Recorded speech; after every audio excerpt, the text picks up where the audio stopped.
Hello everyone, welcome to my new mini blog. তো এখন আমরা চলে এসেছি বরকাটাল শান্তি কালীবাড়িতে।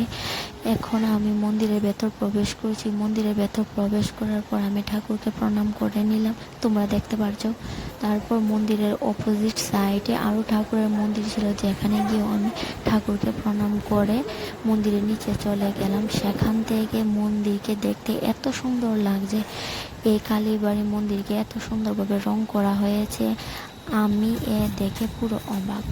এবার তাছাড়াও এই মন্দিরে গেলে এতটা শান্তি অনুভব হয় তা আমি তোমাদের বলে বোঝাতে পারবো না।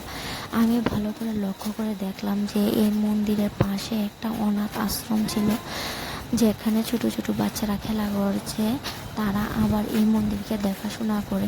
তাছাড়া এই মন্দিরে কতগুলি নিয়মকানুন রয়েছে, তারা এগুলি মেনে চলেও বড়োদেরকে অনেক শ্রদ্ধা করে। এগুলি দেখে আমার খুব ভালো লেগেছে। তাছাড়া আমার এই ভিডিওটা যদি তোমাদের ভালো লেগে থাকে তাহলে সাবস্ক্রাইব করে আমার পাশে থেকো।